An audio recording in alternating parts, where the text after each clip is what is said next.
कक्षा 9वीं के विद्यार्थियों को अध्याय 18 से आईएमपी प्रश्न बता देता हूँ। तो अध्याय 18 और ये अंतिम अध्याय है, ठीक है। तो चलो देखते हैं इस अध्याय में। तो ये अध्याय का नाम है कचरा और उसका प्रबंध दिया हुआ है, ठीक है, प्रबंधन। तो देखो यहाँ पे पहला प्रश्न क्या है, कचरा किसे कहते हैं। तो दो तरीके से बताया है, हम एक तरीके को याद करेंगे जो सबसे आसान है। देखो क्या कहते हैं, ऐसे वस्तु जो हमारे लिए उपयोगी नहीं होते हैं या अनुपयोगी होते हैं, उसे हम क्या कहते हैं, कचरा कहते हैं, ठीक है। जिसे हम अपने उपयोग में नहीं लाते हैं वो हमारे लिए क्या होगा, कचरा होगा। दूसरा प्रश्न देखो, कचरा के जमाव से होने वाले किन्हीं 3 समस्याओं के बारे में लिखिए। एक तो वायु प्रदूषण होगा, ठीक है। कैसे वायु प्रदूषण होगा, तो देखो कचरे के जमाव के कारण कचरे से निकलने वाली जो बदबूदार एवं हानिकारक गैस वायु को प्रदूषित करता है। इसी तरह से स्वास्थ्य पर प्रभाव, स्वास्थ्य पर भी प्रभाव डाल रहा है। कैसे, प्रदूषित वायु के माध्यम से उत्पन्न जीवाणु या विषाणु भी विभिन्न प्रकार के रोग उत्पत्ति या वाहक का कारण बनता है। एक और कारण है, तीसरा कारण को हम कहते हैं मलेरिया या अन्य रोग, ठीक है, ये रहा। तो मलेरिया रोग, जैसे कि अवांछनीय स्थान पर कचरे का जमाव होने अर्थात रहवासी क्षेत्र में कचरे के जमाव से मलेरिया या अन्य मच्छर जनित रोग संक्रमण की तीव्र संभावना बनी रहती है।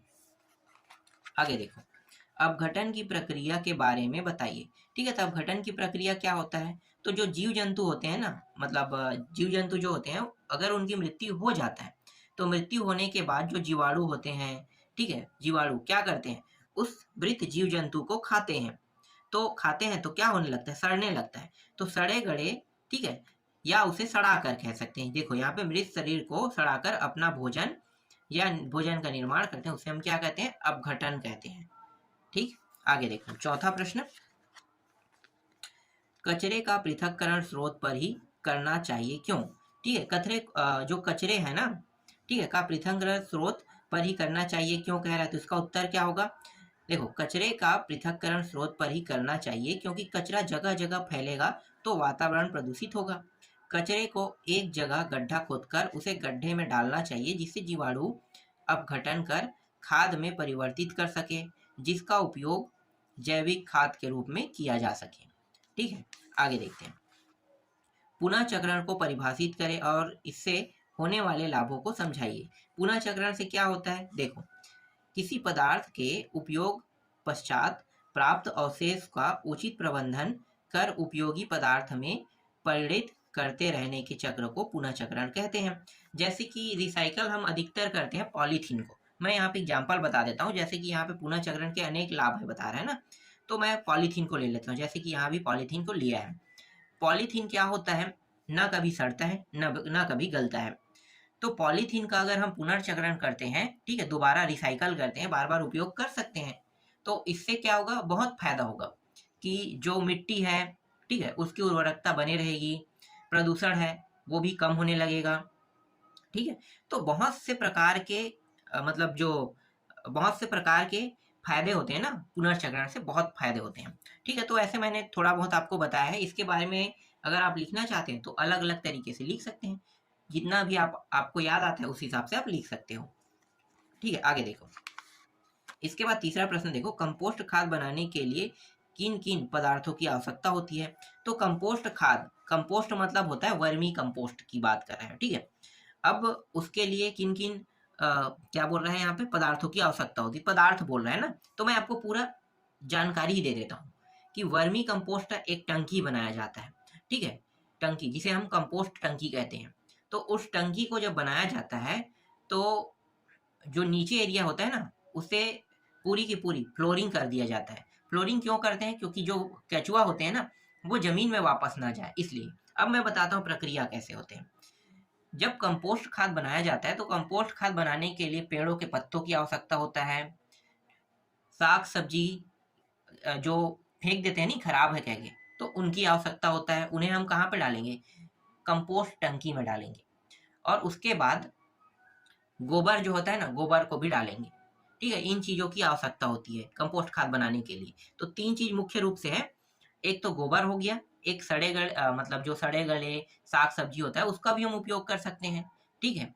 जो जिसका हम उपयोग नहीं करते हैं उसे हम फेंक देते हैं, तो हम कंपोस्ट टंकी में डाल देंगे और पेड़ों के पत्ते का उपयोग करेंगे, ठीक है। अब ये बनता कैसे होगा, तो तीनों को डालते हैं। देखो कभी भी गोबर को ना ताजे गोबर को नहीं डाला जाता, क्योंकि ताजा गोबर जो होता है ना गर्म होता है, और गर्म होगा तो वो जो ताजे गोबर है वो केचुओं को मार देगा।